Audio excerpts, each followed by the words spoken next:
Hello students, good morning. कल आपका second chapter how the dog found himself a new master complete हो चुका है। आज हम द काइट एक पोएम है वो पढ़ेंगे।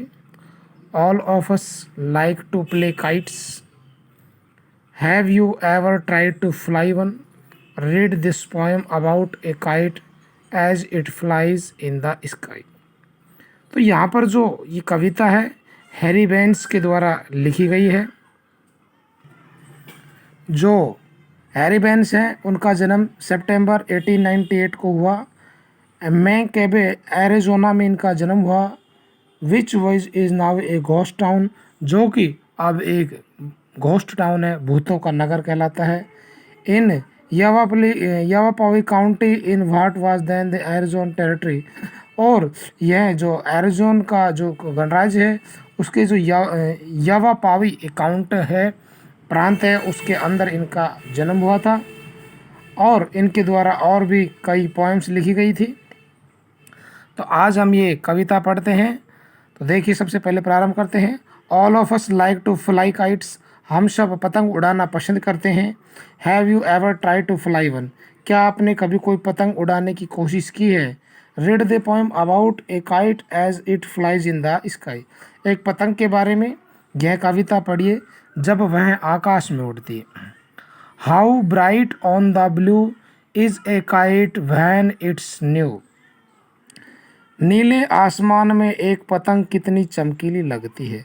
हाउ मानी कितनी, ब्राइट मानी चमकीली, on the sky, on the blue sky, नीले आकाश में एक पतंग कितनी चमकीली लगती है। Is a kite when it's new, जब वह नई होती है। यानी कि एक आकाश में जब कोई पतंग नई होती है तो वो कितनी अच्छी चमकदार होती है, चमकीली होती है।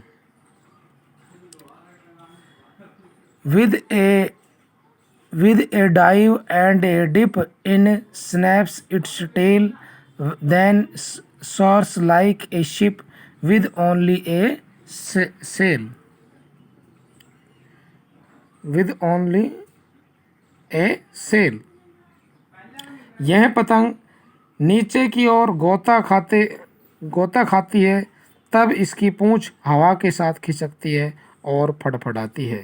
डाइव मानी गोता खाती है, डिप मानी नीचे की ओर जाती है, स्नैप होता है एक विशेष आवाज़ के साथ तेज़ गति में खिसकती है जब उसकी टेल, शोर मानी हवा में ऊंचे उड़ान भरना, शेल होता है किसी स्थान पर वेरपूर जाना।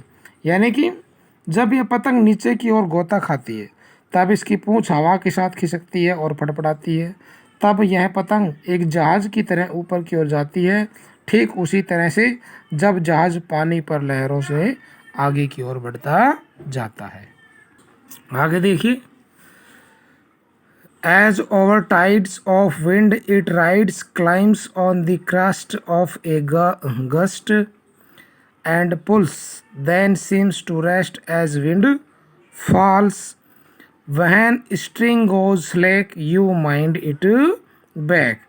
टाइड का मतलब होता है लहरों से उठकर घटना या बढ़ना, विंड होती है हवा, राइड होता है यात्रा करना, क्लाइम होता है चढ़ना, क्रेस्ट होता है किसी पहाड़ी या तरंग का शिखर होता है, GUST गस्ट होता है हवा का झोंका या झकोरा, और सीम होता है प्रतीत होना। तो देखिए, as over tides of wind in it rides, यह पतंग हवा की लहरों पर चढ़कर यात्रा करती है। Climbs to the crest of a gust and pulls, तब ऐसा प्रतीत होता है कि यह हवा में आराम कर रही होती है। Then seems to rest as wind, तब ऐसा प्रतीत होता है कि यह हवा में आराम कर रही है। आगे देखिए। When string go slack you wind it back, जैसे जैसे हवा नीचे की ओर ले जाती है तब इसकी डोरी ढीली हो जाती है, आप इसे फिर से हवा में उठाते हैं। And you wind it back, और आप इसे फिर से हवा में उठाते हैं। आगे देखिए। and run until a new breeze blows and its wing fill and up it goes. How bright on the blue is a kite when it's new, but a regular thing you never will see when it flaps on a string in the top of a tree. तो देखिए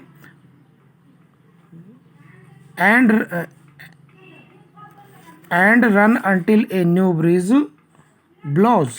तो यहाँ पर meaning देखिए, bridge होता है हवा, blow मानी हवा का बहना होता है, विंग होते हैं पंख, रैगडर होता है कुछ ज़्यादा उबड़ खाबड़ या कटा फटा, फ्लैप होता है फड़फड़ाना। यानी कि और इसे हम तब तक and run until a new breeze blow, और इसे तब तक दौड़ाते हैं जब तक नई हवा इसे उड़ाकर ऊपर नहीं ले जाती है। And its wing fill and up its goes, और इसके पंख नई हवा से भर जाते हैं और यह ऊपर की ओर जाती है, goes up.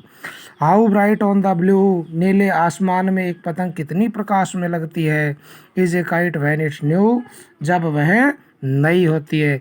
But a ragged thing you never will see, मगर एक उबड़ खाबड़ सी बात उस समय हो जाती है जो आप कभी नहीं देखेंगे।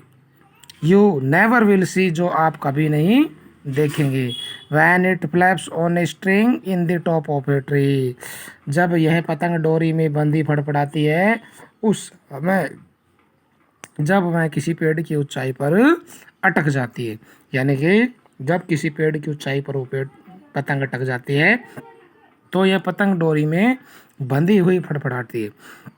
तो बच्चों इस प्रकार से ये पोएम आपकी समाप्त हुई। इसका जो वर्ड मीनिंग है और इसका सारांश हम PDF फाइल में लिख कर के पास भेजेंगे, जिसे आपको अपने इंग्लिश नोटबुक में करना है। थैंक्स।